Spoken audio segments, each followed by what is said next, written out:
Good afternoon. Can everybody hear me? Yeah? Is the mic on and you can hear me in the back? Very good. So welcome, everyone. Welcome to this session. We're going to be exploring some of the challenges, but also some of the opportunities associated with an accelerated transition to electric mobility. Or electric vehicles. I'm Franz Fries-Gross. I'm the World Bank's Director for Infrastructure in West and Central Africa.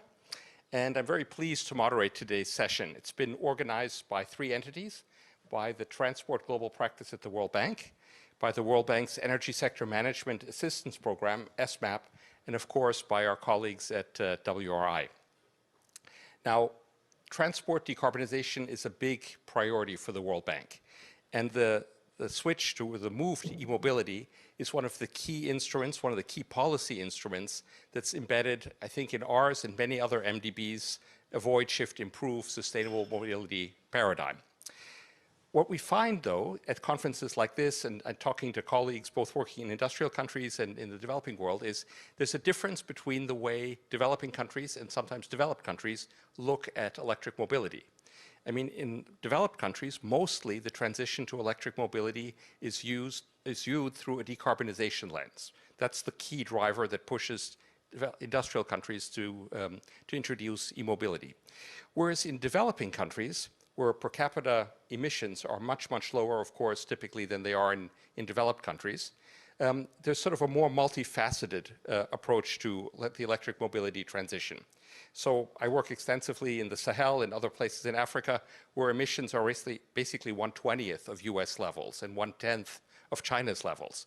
And when I ask people why they care about the electric mobility transition, they'll say, well, it's a number of things. It could be wanting to reduce the high levels of local air pollution, or improving the quality of public transport, which may be very nascent to begin with, or improving last mile connectivity for any kind of transport networks which may not exist at all. Or sometimes, if you talk to the finance minister, they're interested in reducing the cost of imported fuels, which can weigh very heavily on foreign currency reserves. So all of these considerations on top, of course, of the wish to decarbonize the transport sector. But there's many drivers there, right?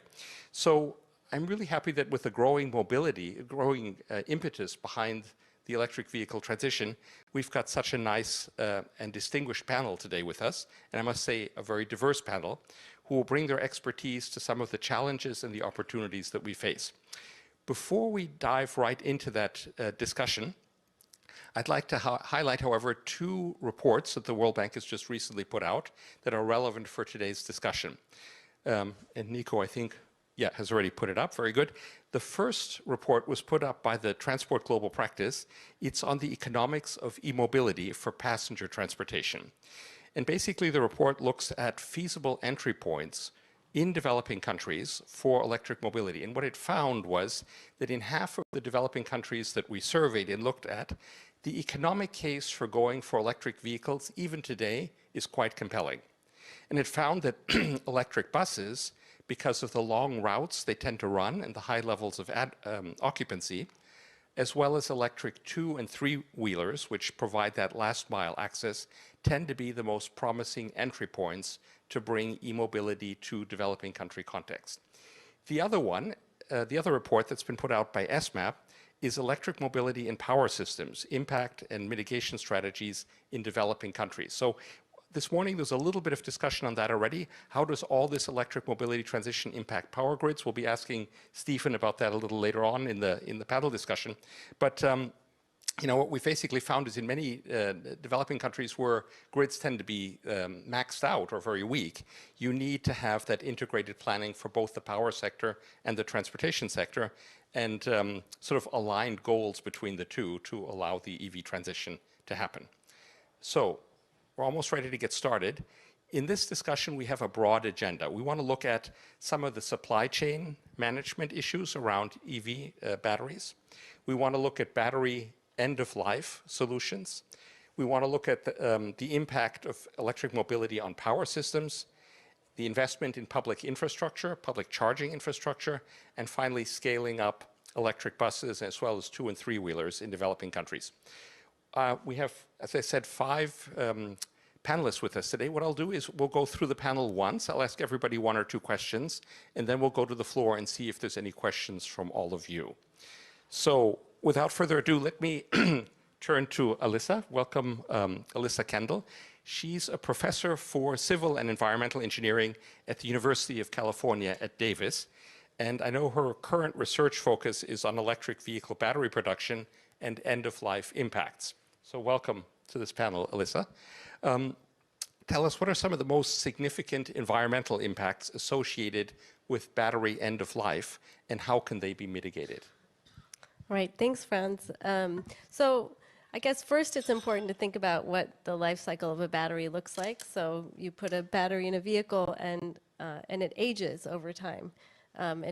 For those of you who drive an electric vehicle, you notice that the capacity goes down over time. And at some point, the amount of power or the range that you have is insufficient for the vehicle, and then we think of it as an end-of-life battery. That means it's going to be removed from the vehicle, or the whole vehicle will be retired. The challenges with aged batteries or damaged batteries is that there are some safety concerns. So lithium-ion batteries, which are the batteries we use in electric vehicles, have it's called a thermal event, which is like a nice way of saying you have a big fire or an explosion. And these thermal events are caused by something called thermal runaway in the battery. It's not a normal fire. It's hard to put out. And when it burns, the kinds of gases and pollution coming out of it are still relatively unknown, but they're not good for you. So that's an issue with it can happen with a new battery, but it's much higher risk when you have an aged or damaged battery. So at the end of life, let's say you take it out, all pathways should lead to recycling. That is the only proper way to dispose of an electric vehicle battery.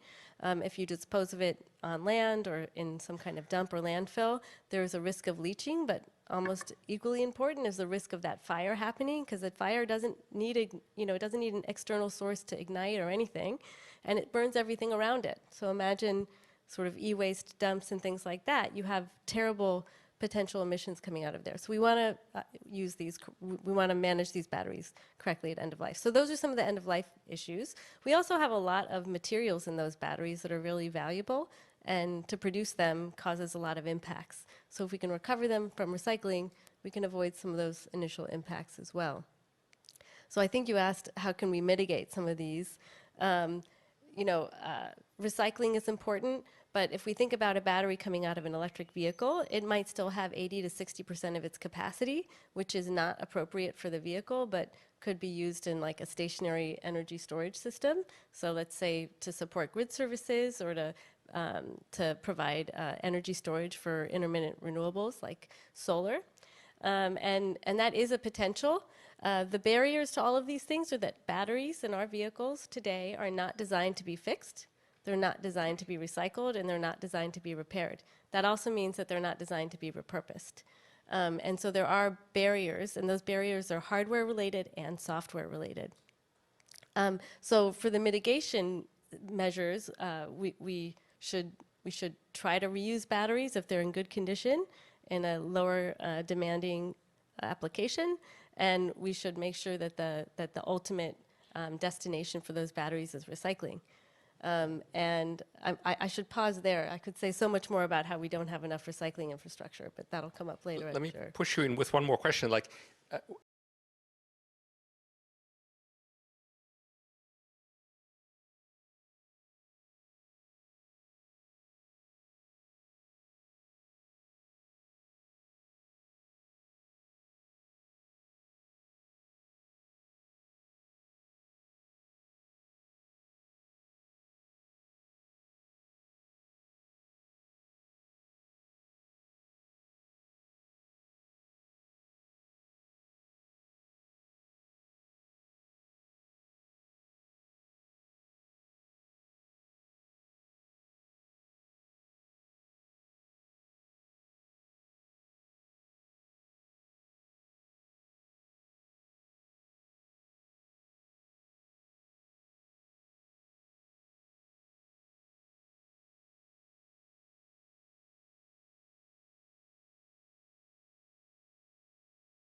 responsibility to collect the battery at end of life and ensure it's recycled.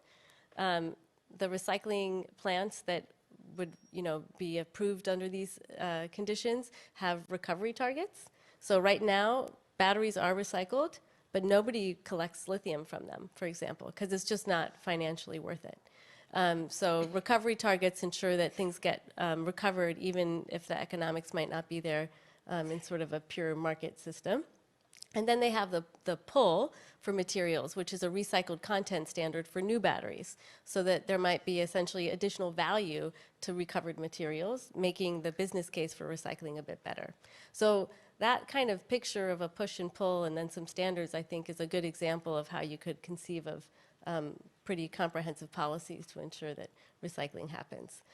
Added to that, we have much better recycling technologies that are growing right now, that are more cost-effective, less environmentally impactful, and have some interesting business models around them where you might be able to have smaller numbers of batteries collected, turned into an intermediate product before being recovered. And that means that markets, let's say secondhand markets in other parts of the world that are receiving used electric vehicles, might have enough there to actually do this other kind of recycling where you just recover an intermediate product at much smaller scale. So those are all exciting sort of things we can do and that are on the horizon. Thanks, Alyssa. So let's delve a little bit more into the U.S. situation. We'll go to Ben Prohaska. He's the executive director at the Electrification Coalition. The Electrification Coalition, I know, uses a broad range of strategies, including policy development, advocacy campaigns, and consumer education to promote widespread adoption of electric vehicles. So welcome, Ben, to our panel. Thank you. So what we see worldwide, in the US, but also Europe's been mentioned, China's been mentioned, many developing countries are certainly getting on this train, is we see a rapid acceleration of the uptake of electric mobility across different market segments. So from light vehicles, medium duty, heavy duty trucks, transit, et cetera. Take us to the US case. I mean, we have the Inflation Reduction Act, which nobody outside the US perhaps knows is actually about many things, and not much about inflation reduction, but certainly about a big transition in the US. But can you discuss some of the generational investments that are now shifting the supply chains and manufacturing in the US as a result of some of these very ambitious public-led spending programs? I mean, this morning I heard the word Manhattan Project used, right? So kind of think of this as sort of a government level push or government-led push on a scale that's it's unprecedented, at least in the US.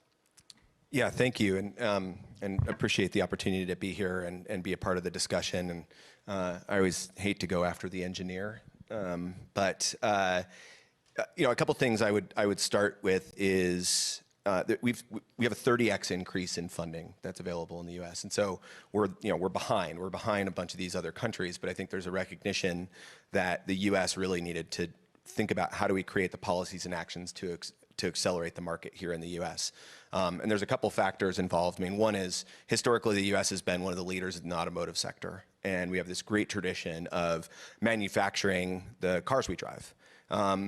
And in this transition, in this global race right now that's taking place, and I think one of the ways that I talk about this is it's no longer a question of if, it's just a question of when we go electric. And there's lots of reasons, right? There's climate rationale, and so there's big drivers and social pressure around meeting climate targets. There's the issues that we work on, which is ultimately the economic and national security impacts of oil dependency, and especially in the U.S. where we don't control oil markets, right? And we have an incredible amount of demand. We're still the largest in terms of the amount of demand globally. And so every time there are these, peaks and valleys within the oil sector, it has huge ramifications across our economy, but also huge ramifications for our security. And so transitioning to electric vehicles is going to help solve and stem that problem that comes from our oil dependency, and especially with the idea we can plug into a grid that is then domestically producing electrons and is very diverse, and so it insulates us from price and all these things. But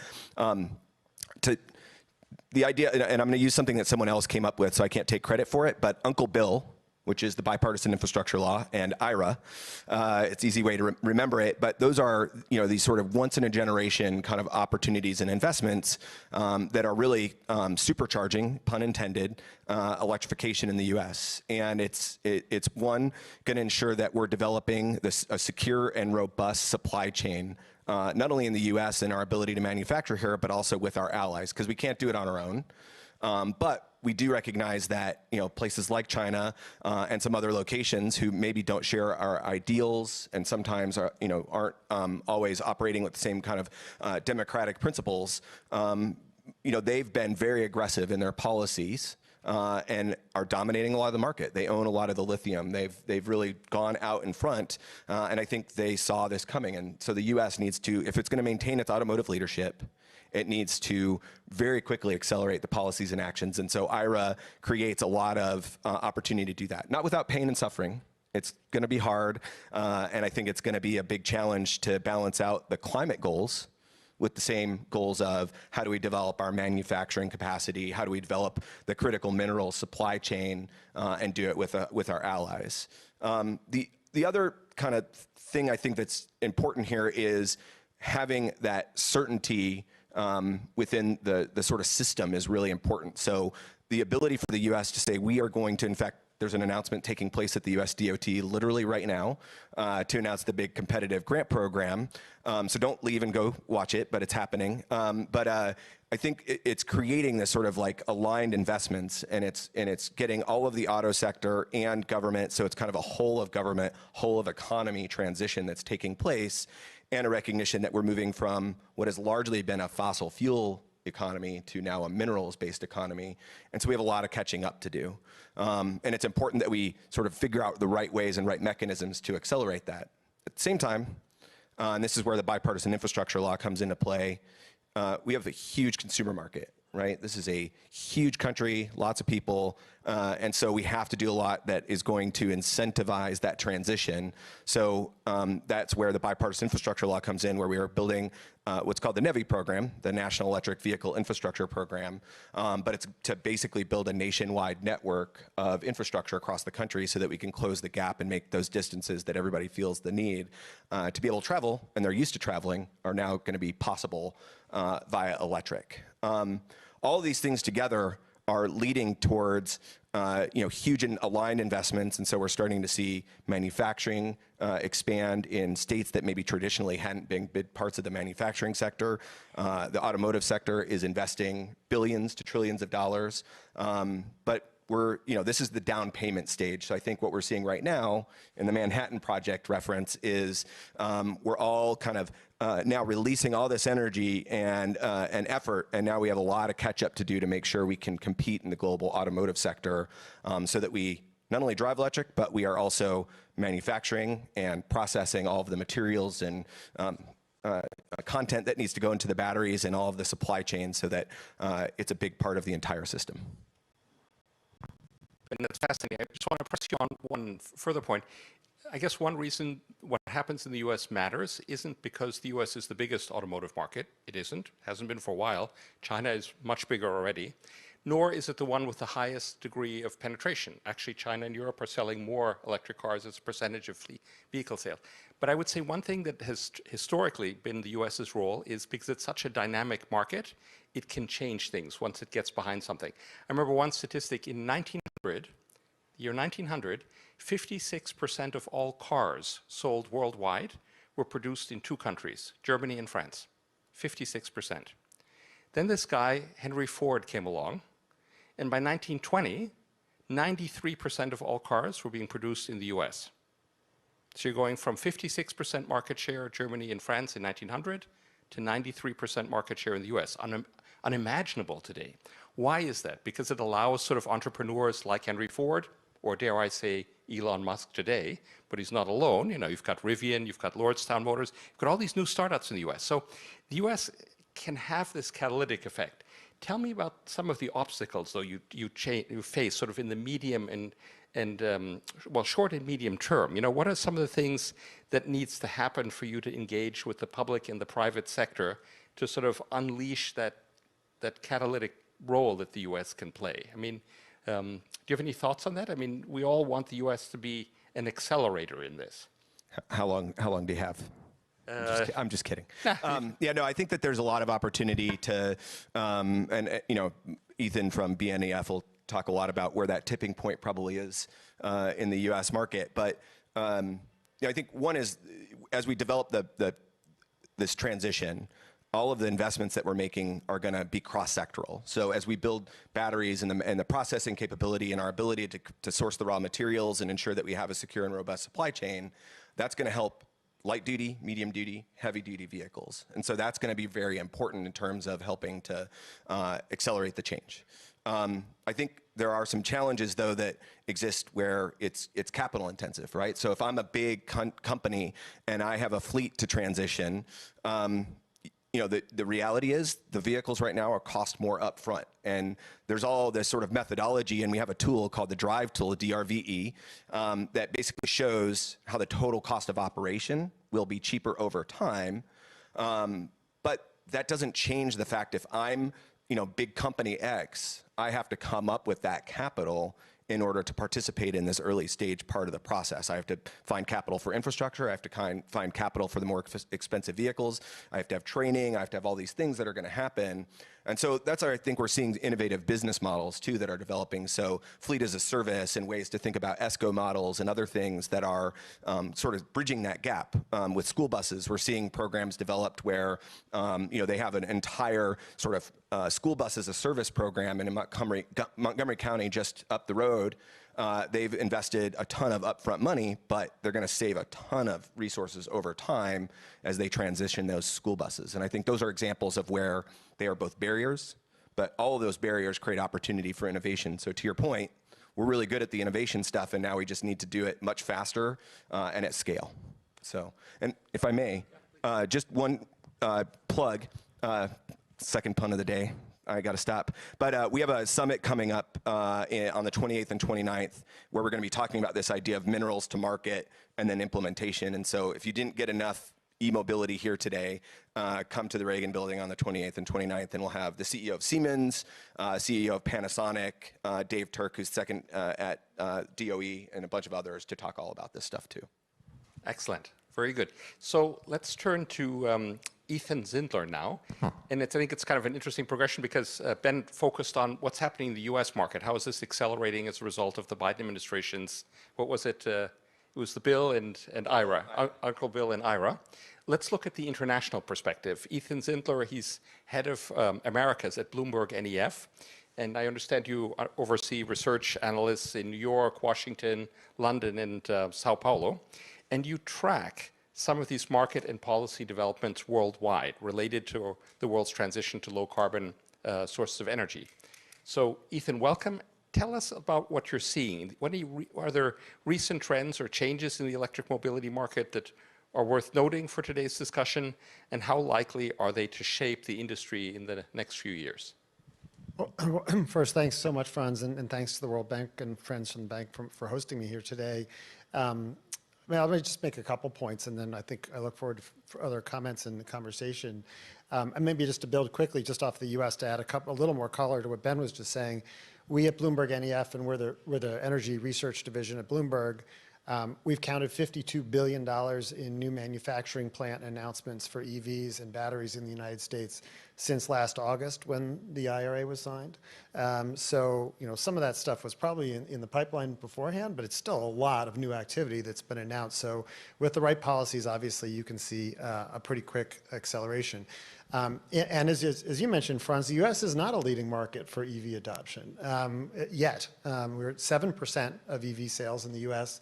last year. There are markets in Europe, they're well over 20%, China about 30%.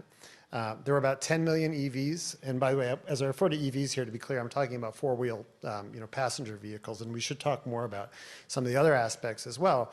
But about 10 million of these cars sold worldwide. The U.S. accounted for about 1 million of those. China accounted for about 5 million of those. And then, I think relevant to our conversation, developing countries outside of China accounted for a grand total of about 120,000 of those.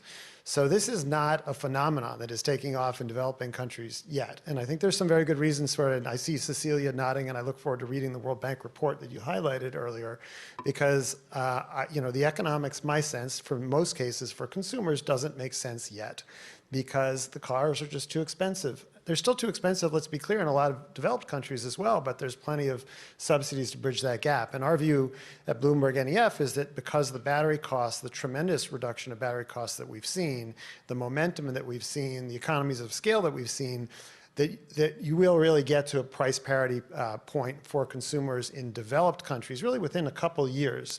And by price parity, I mean, I walk into the showroom, the car's cheaper for the EV than it is for the internal combustion engine car without subsidies. I'm not doing the math on how much money I'm going to save by using electricity versus gasoline. It's just it's a very conservative way, frankly, to think of it, because right now, for many consumers in developed countries, already EVs make sense, right? When you're talking maybe $1.50 per gallon equivalent for electricity versus what we're selling gasoline at now at $3 or $4 a gallon, it just already does make sense. You just have to do the math and over time figure out your savings and then offset those costs.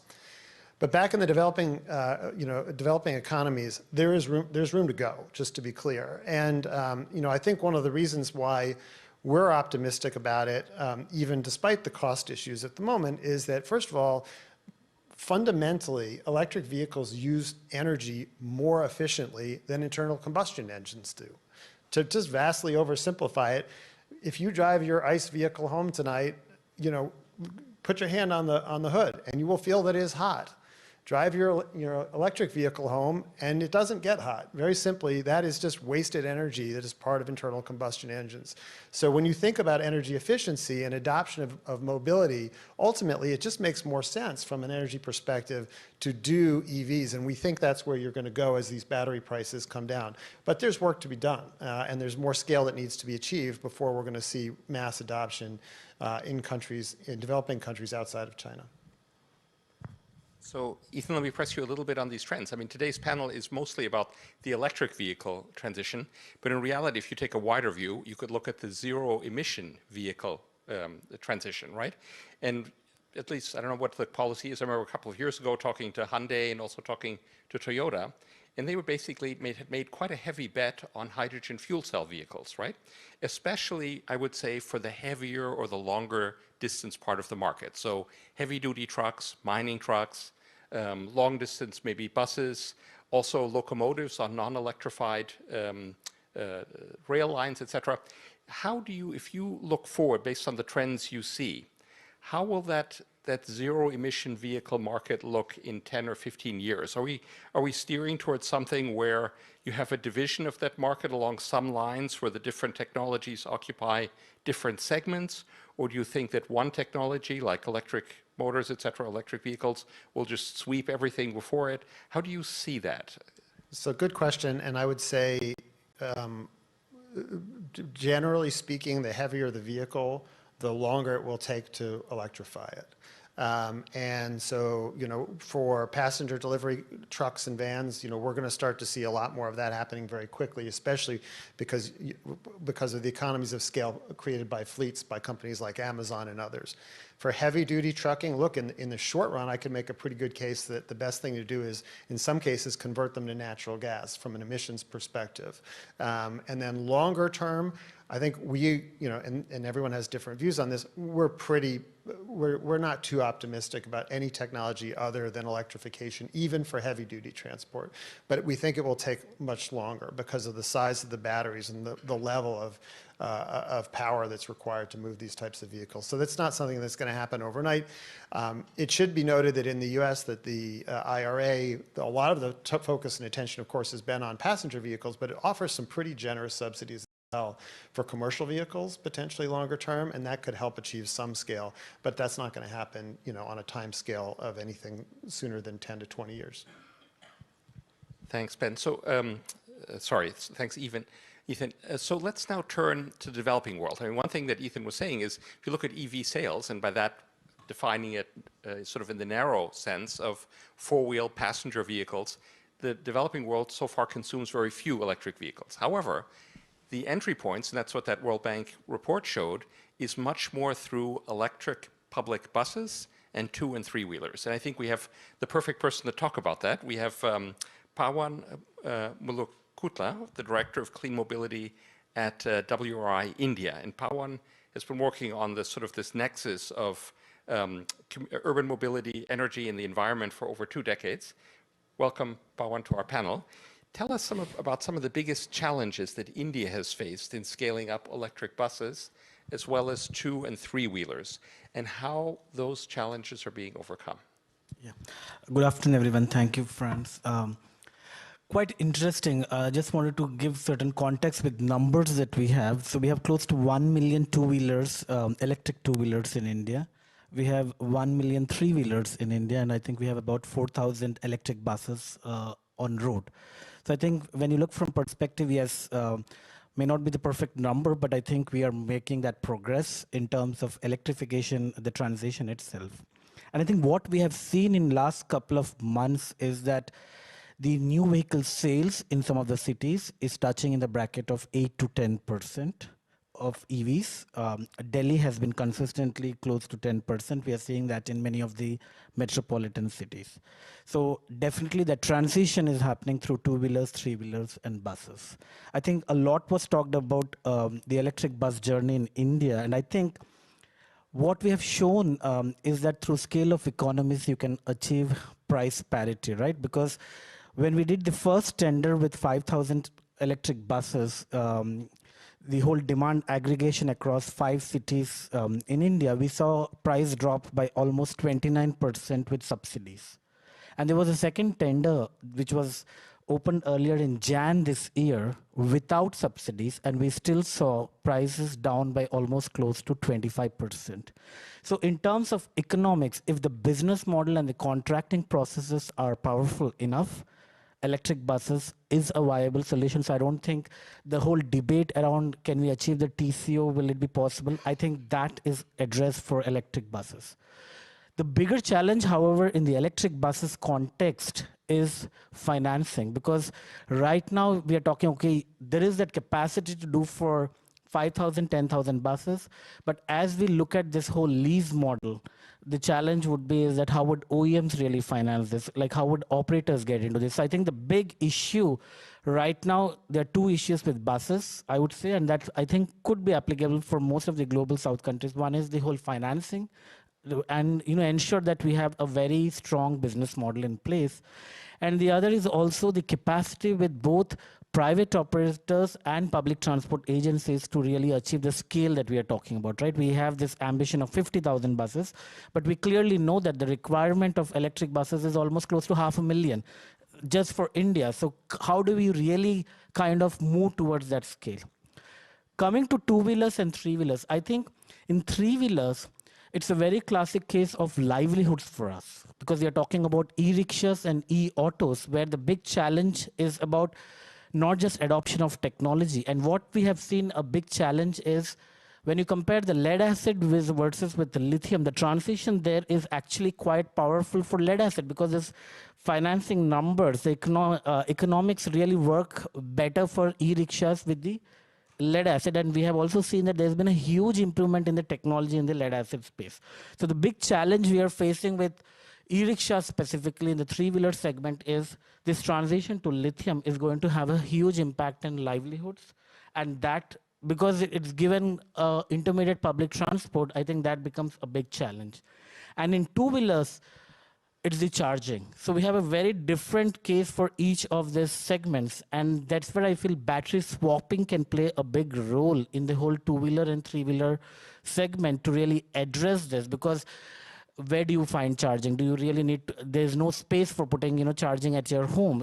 Forget even parking your vehicles in front of your house. So there's this whole issue of space. Are we going to really create public charging spaces? So I think the business model there that would really work is the whole battery swapping that really will ensure that there is faster adoption of EVs. So I think there is different challenges that we are actually trying to address for each of these segment, and I think that would be the approach needed. And I think these learnings become very interesting because African countries are dominantly based upon this whole assembly modeling, right? And then a lot of this are also imported two-wheelers. So I think, and they're also creating their own ecosystem. So therefore, if you're able to work this model around battery swapping without getting into the whole charging, I think that really will work not just for India, but for many other countries, specifically in two-wheeler, three-wheeler. And the last point I wanted to also make is I think a huge case for urban freight delivery. And this is happening in two-wheeler and three-wheeler segments in many of these countries. So I think those are the segments to be targeted when we are talking about accelerating the adoption of EVs. And this is where many of the companies have come forward with their own net zero targets, which are really moving towards ensuring that the delivery companies are happening through EVs, specifically in two-wheelers and three-wheelers. Thank you. Pawan, that's fantastic. Let me move to our last panelist, Stephen Perkins. He's the head of research and policy analysis at the International Transport Forum, ITF. ITF is an international governmental organization, essentially of transport ministers, as I understand, and you of now 64 countries or something like that. You're attached to the OECD in Paris, right? So Stephen at ITF is responsible for economic research in support of policy development across transport modes. So welcome and nice to see you again. Stephen, what I want you to talk a little bit about is what's the impact of this vehicle electrification and the scale of power demand that's coming from the transport sector relative to other users of electricity? How do you see that, the impact on the power grid? Okay, thanks very much. If you permit me, I'd just like to respond to a couple of the points that were made there and then come on to that question. I think financing for the public transport sectors is essential across the world. And I think the other part of the solution for a lot of the countries, particularly in Latin America, is what's been led by Santiago in Chile, where what they've started with is a concession model for the bus operations in the cities. And it was driven by the transport ministry. They just have stronger authority there than in most countries. And what they did was they looked around the world, they took the best examples for financing available from the concession models around the world, basically Singapore and London, and developed their own version for Santiago, which separated the leasing of the lines and allowed the public authority to take back the essential control over where the buses run, the frequencies, the quality of service, and put that discipline, which they developed over years in Santiago, but in a lot of other places around the world, as we heard it from Dhaka this morning, that's the key to improving their public transport services, that the public authority takes back control over the quality of the services. But they separated out the ownership of the vehicles into separate companies, and that allows you to be able to release the lines on a regular basis with competition to take those concessions, and it leaves the asset with a company that's able to attract finance into renewal of the vehicles. And they got the fastest adoption of electric buses in the whole of Latin America, in Santiago, early. They're the first movers because they were able to get investment from the power sector, from the power companies, which were making profits and had an interest in investing in a business that was going to consume their product. But basically, it allowed new finance to come into the public transport sector, and that could be from private markets. So I think the concessions is back to basics for transport policy. Get your public transport service concessioning improved. And just to pick up on Ethan, sorry to be undisciplined here, I think we just released a report on the heavy trucking sector. I mean, it's traditionally a hard-to-abate sector, and we were thinking of alternative e-fuels and so on. We're going to be there for the long term. But what we found now is that trucking is the frontier. It's come to the point of heavy trucks for long haul should be competitive with diesels by 2030. It's coming now in this decade. Of course, we've got businesses that are able to calculate the lifetime savings they're going to make by shifting to electricity. In delivery vehicles, it's coming faster. And now, that's not to say governments don't need to get involved to give the confidence to the market to move quickly here. But we think we're not looking at it as a hard-to-abate sector anymore. It's electrification, because exactly as you said, using the electricity directly is the most efficient way to run transport. And then the kind of intervention that you want from governments, well, there's different kinds. I like very much the push-pull that Elissa set out, the kind of approach that the European Union's taking. Very conventional, traditional, or you can go to what's popular at the moment, trying to get a kind of financing frenzy of startups. This is what's happened in China. It's happening now with the trucking sector. And it's happening because the government gave mandates, and particularly they gave grants to cities that competed to get grants to build factories, to build buses, to build cars, and now to build electric trucks. And what that does is it creates a kind of panic for the companies in the business to be the first mover, to get in there and get a dominant market position. So they're able to raise a lot of capital very quickly, like we see with scooters and stuff in our own cities. Now, is that a model we want to follow? Is it appropriate to the States or to Europe?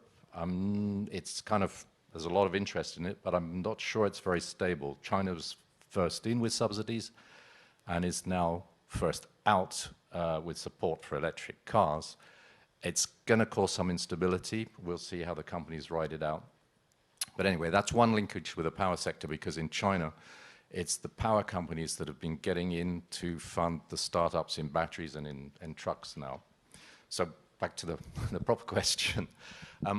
Again, I think the power sector, transport sector interdependency is not a new thing.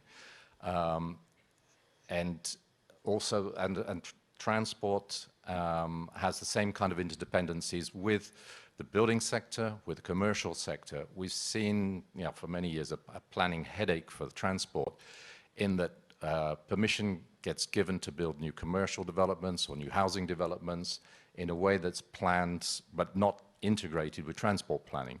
So the demand emerges, and you end up with unplanned, you end up with congestion trying to serve these sites without the public transport or rail systems being put in to meet the transport demand.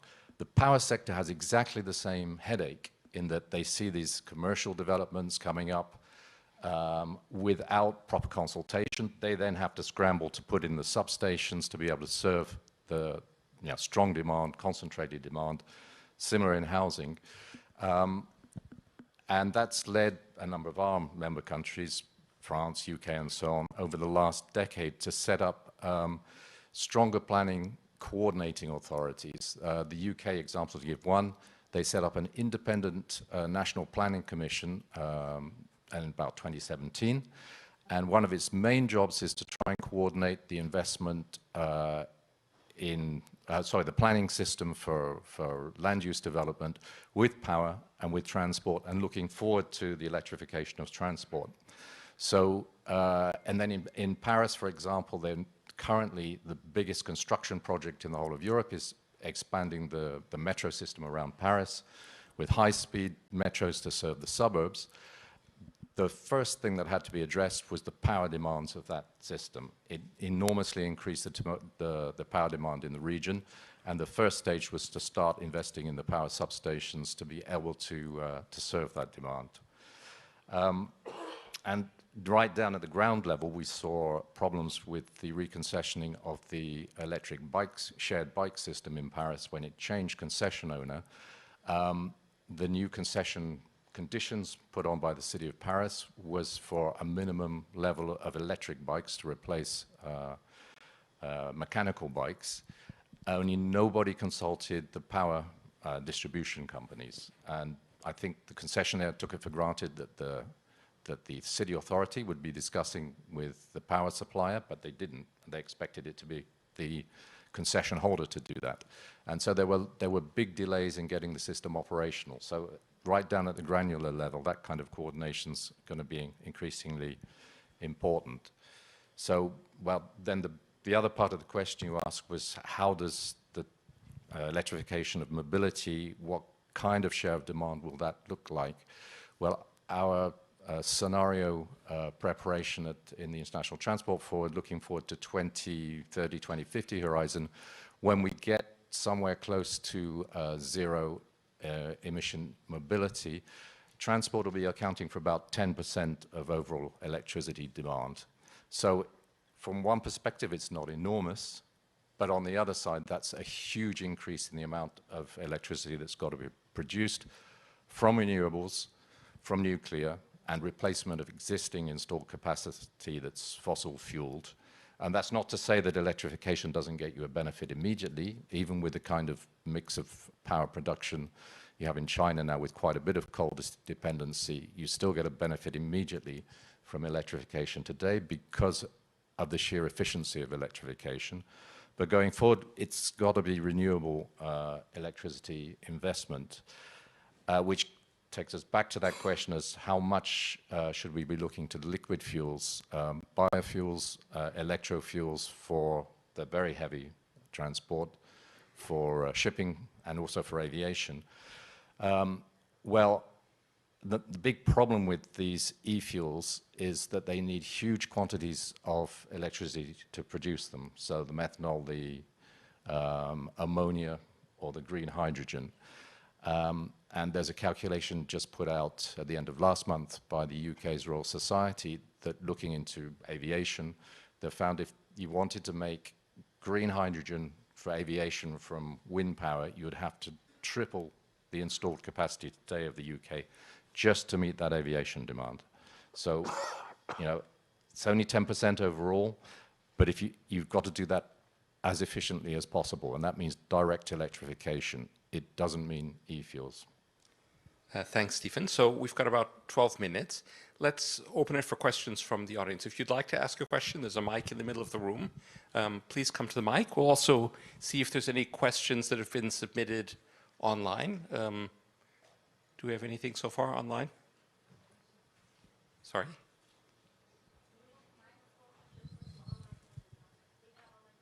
We do have online questions. Let's ask one then, and take one online question, and then I see we've got 3 people at the mic.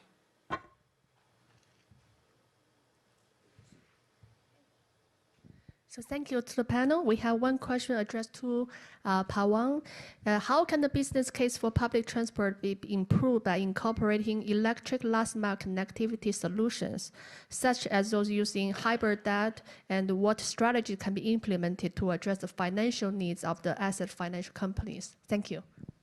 I think last mile connectivity with so buses I've spoken about, how do we really address the financing need? I think 2-3 criteria that we saw was longer term of contracts, like moving from 10 to 12 years, assured kilometers in urban areas of more than 200 kilometers. I think some of these parameters and a stipulated time for charging, I think there were all these technical parameters that really helped in ensuring that it's very specifically defined that we do the contracting, and that really helped.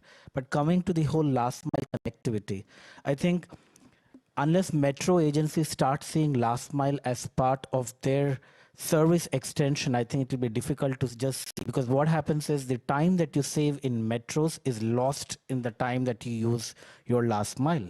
Because it's almost exactly, we have seen that it's almost similar time that you're spending, say, the time of journey. So that's one thing. And your price points for the last mile become really challenging on what you're spending. So multimodal integration is very, very critical when we're talking about integrating last mile with your metro services and your BRT. And that's how I think we'll be able to really ensure that we're looking at business models that extend the services of metro and not see last mile in isolation. Thanks, Pawan. I see we've got 4 people on the floor. We've got 10 minutes, so I can just ask you, just state your name and one question, not 5 questions wrapped into one. No presentations, just your name and the question, please. Go ahead.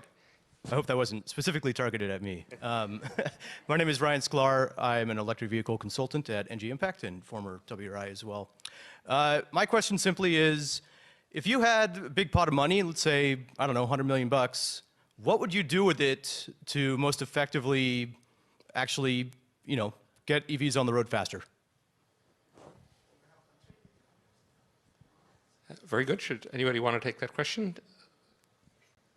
So, Ben? Yeah. Sure. I mean, I think that we have 3 things that I would do. So I'm going to offer 3. And hi, Ryan. I don't think it was directed at you. I think one is, you know, we have, and I'm going to give a little bit of a U.S. perspective, but I think we have a lot to do to continue to incentivize the manufacturing sector and the workforce training program, and that's a big part of what needs to happen in the U.S. So that we can meet what I think is going to be big demand coming. Because even if you go right now onto a lot in the U.S., part of the challenge is there's not a lot of vehicles on the lots to actually purchase, and so there's a little bit of a challenge around the supply chain meeting demand. I don't think it's like crazy, but that's one. Two is, I think ultimately we have to get the grid in shape here in the U.S. To be able to meet this, and we have all kinds of things that need to happen around thinking through the transmission, reliability, and those are going to be important factors. And obviously there are parts of Uncle Bill and Ira that will help with that a little bit, but I think those are huge investments that ultimately need to happen and happen at scale. And then I think ultimately, and it's part of the grant announcement today, but I think this is we have an opportunity in the U.S. Around making sure that the transportation needs are met for all. And so if we're designing a system that ultimately is, sort of perpetuating the same challenges that exist with rural communities or dense urban communities and communities that are left behind, that ultimately it's gonna create this sort of only a few get access to the benefits. And I think that that's a really important thing, is that we have to manage the access part of that and make sure that we're really investing in making sure it's bringing all communities along in the electric journey. That's great. So why don't we do this? We've got 3 more questions. Why don't we ask all 3 questions and then turn it to the panel, just so we'll answer them together. Please go ahead. Thank you for this session. Emma Stevenson from Shell Foundation. We support early stage enterprises in cleaner mobility and energy solutions in sub-Saharan Africa and India. To Pawan, just thinking about catalyzing the capital that is needed to support this transition in India. We hear from enterprises that we work with who are delivering solutions to customers that the banks are interested to finance, but they don't want to finance the low-income customers that don't have the bank records to purchase the vehicles. How can we bridge this gap and catalyze the capital that's needed to get more vehicles on the roads? Thanks, Emma. Hi, my name is Madalena Pruna. I'm working at IFC, International Finance Corporation, the Global Transport Department. So we are looking into these financing models that you mentioned, the battery as a service, the fleet codes in emerging markets, and how to invest in private companies or municipalities. Now, my question is on the supply chain. So post-COVID, we've seen bottlenecks, and we're still experiencing delays in the delivery of vehicles around the world, especially in emerging countries. So I was curious of what you're seeing in the data. Maybe the Bloomberg, you can comment on this. Thank you. Thank you. Andolina? Hello, I'm Juan Ramirez. I'm a principal consultant at Ricardo. And well, I just wanted to ask you, you've talked about electrification will reach also in heavy-duty vehicles and medium-duty vehicles, and Stephen gave the good example of e-buses with concessions being successful business cases in Chile. Now Bogota surpassed also Santiago. But how can we do with MHDVs and medium-duty vehicles where ownership is not like big fleets, but individual owners? How can financing be solved there, where a large ownership of the vehicles is from individual owners? Thank you. Great. So I think the first question we had went to Pawan was basically how do you catalyze capital in India, especially to help some of the poorer people get their first 2-wheeler or 3-wheeler? Yeah. I think this is specifically to startups, how they get financed, right? Couple of things. One is, how do you bring in mechanisms for first loss guarantees and also for the second loss? I think those mechanisms, World Bank has been working, and other ADB and other actors in this space. So I think those will really help then really unlock the capital in the market. And I also want to give some statistics. I've seen more than 600 startups in the EV space spread across the spectrum, which have raised more than close to $2 billion in the last 5 years in India. So startups are doing as as long as you have your powerful business models and raising fund from VC funding also. So I think there is that initial support, and also Government of India has this program to support startups in their early stages. So I think there are these different mechanisms to really see, but I think there's a big role for NBFCs, the non-banking financial institutions, to really play. And we have seen many of the startups now which have actually turned to become OEMs, which were actually startups and now are also into manufacturing. So I don't think we can limit ourselves to only services. And if you're only in the service sector, I think that's going to be a challenge specifically in the EV industry right now. Thank you. Ethan, I think the next one was for you, right? The financing models, but I think the main question was supply chain still being gummed up to some degree. Yes. Yeah, I'll try and be real quick. Short answer is that the industry certainly was affected by supply chain bottlenecks. And it was a combination, frankly, of global supply chain bottlenecks, but then also a surge in demand for EVs. And the overall, we've been tracking the price of batteries for the last 7 or 8 years, and you've seen this incredible decline in batteries as scale has been reached. There's a clear learning rate with each doubling cumulative capacity of batteries that you see a drop of a certain price. That was arrested essentially last year, and battery prices ticked up a little bit. And we saw that, and it was part of the inputs that went into EVs, those prices ticked up. Our sense is that the worst is past on that with our industry, as in many others, with prices essentially starting to cool down for a lot of those inputs, and we don't think that's a long-term problem. Great. We've got 1 minute and one more question. So this was about financing individual owners. I mean, you mentioned the Santiago model of separating the ownership of the buses from the operation. Do you want to take a crack at that for those small vehicle owners? Yeah. Yeah, I think inevitably it's going to come from the fleet operators first. And, the second-hand vehicle market is what supplies the small truck owner operators. But maybe there'll be, and you also need the charging infrastructure in place. I mean, you'll be running them out of depots initially, and the typical one-man, one-truck operator, he's grabbing business where he can. It's to different destinations each time. But there may be some niches where there's a regular operation, and where it would be useful is if you're using it in the way that a few governments like Mexico have in the past. You're making relatively small schemes for taking a few of the very worst vehicles in terms of, homemade safety rigs, which should not be on the road, grossly polluting vehicles, get them out and leapfrog to electricity. But it's not the most obvious place to go looking, I don't think. Thanks, Stephen. Unfortunately, we have to leave it there because we're at time. But let me just ask you all, please, let's have a round of applause for our panelists.